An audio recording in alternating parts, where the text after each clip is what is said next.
Bonjour à tous, aujourd'hui je vais vous dire 5 livres qui ont changé ma vie. Régulièrement vous me demandez quels sont mes livres préférés.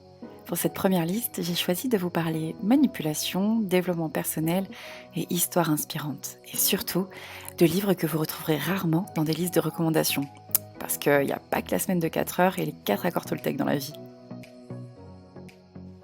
Pour le premier, j'ai envie de vous parler de ce livre qui s'appelle Mohammad, ma mère et moi. Tout simplement, le sous-titre, ça pourrait être de l'Afghanistan à Sciences Po, et c'est une histoire vraie. C'est un livre de Benoît Cohen, fils de Marie-France Cohen.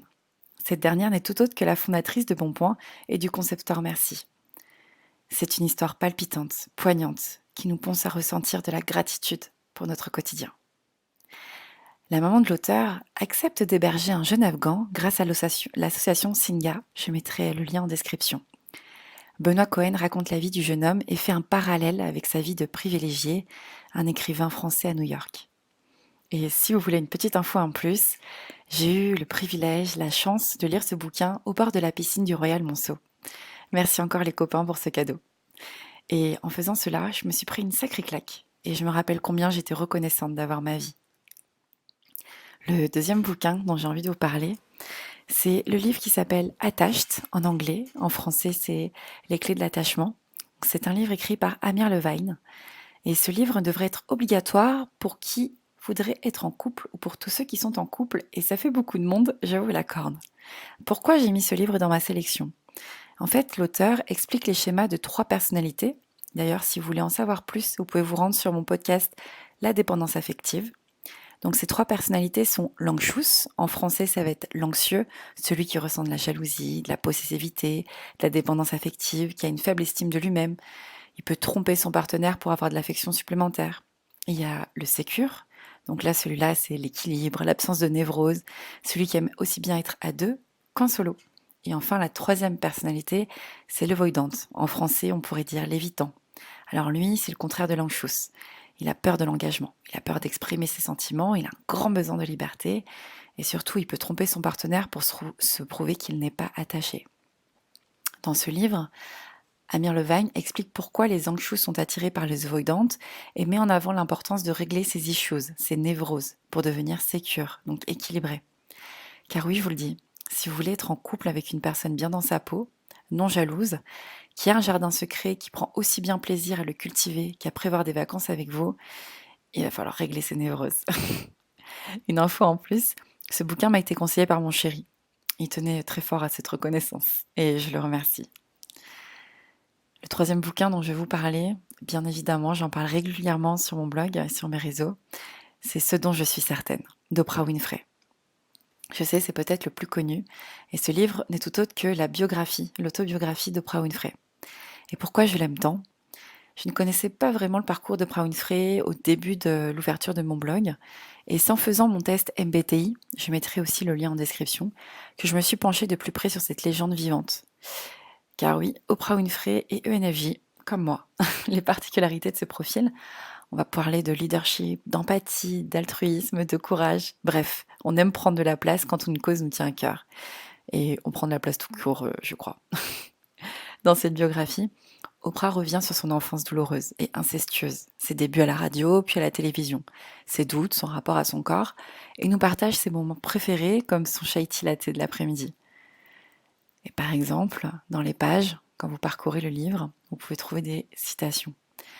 Et il y en a une qui me tient particulièrement à cœur, qui concerne la résilience, et c'est de Mitsuta Masaide. Désolée si je le dis mal. La citation dit ceci: La grange a brûlé, maintenant je peux voir les étoiles. Ça, c'est de la résilience.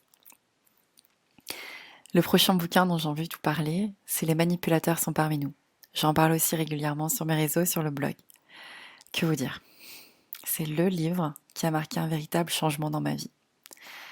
Il a bouleversé mes croyances et m'a montré combien j'ai accepté l'inacceptable. Ce livre est écrit par Isabelle Nazereaga. Et Les manipulateurs sont parmi nous regroupe des conseils pour repérer un manipulateur et surtout, il expose de nombreuses situations entre la victime et son gourou. Attention, nous avons tous parfois des comportements manipulatoires et c'est ok, ça ne veut pas dire que nous sommes un manipulateur. Je vous spoil le livre pour votre bien, nous ne pouvons pas gagner contre un manipulateur. La seule solution est de le virer de notre vie. Alors à toutes celles, à tous ceux qui pensent pouvoir changer un mec, une nana qui ment sans arrêt, qui vous rabaisse et qui vous humilie, c'est perdu d'avance. Vous ne le sauverez jamais, c'est impossible. Vous n'êtes pas Dieu, même Dieu n'y pourrait rien. Si vous vous aimez, partez. Sinon, ouvrez un bouquin sur la dépendance affective, commencez une thérapie et partez. Une info en plus, ce bouquin m'a également été conseillé par mon chéri. Je rends à mon chéri ce qui est à mon chéri. Le dernier bouquin dont j'ai envie de vous parler s'appelle Entrepreneur à l'état pur. Alors celui-ci, je l'ai adoré. Il s'agit de l'autobiographie de Nicolas Duvernois. C'est un Québécois très très motivé à réussir dans l'entrepreneuriat. Et c'est vraiment un bouquin à dévorer si vous avez besoin de motivation dans votre business ou pour changer de vie. C'est une vraie leçon de persévérance et de résilience. Je vous promets, quand vous allez lire ce livre, vous allez voir le mec a rien lâché. Il a commencé en ignorant complètement le processus de fabrication de la vodka pour que sa vodka devienne la meilleure vodka du monde. Et il a traversé de sacrées galères. Dans son livre, il explique que le plus important pour lui a été d'être extrêmement bien entouré. Et c'est vrai, il y a de nombreux passages qui démontrent combien sa femme et sa famille sont des gens bienveillants, généreux et encourageants. Même au fond du gouffre, Nicolas, l'auteur, a été soutenu aussi bien psychologiquement que financièrement. Et aujourd'hui, ils doivent être tous super fiers d'avoir parié sur un entrepreneur aussi pugnace. Et j'ai vraiment particulièrement aimé les passages où il a essayé d'accéder au MBA.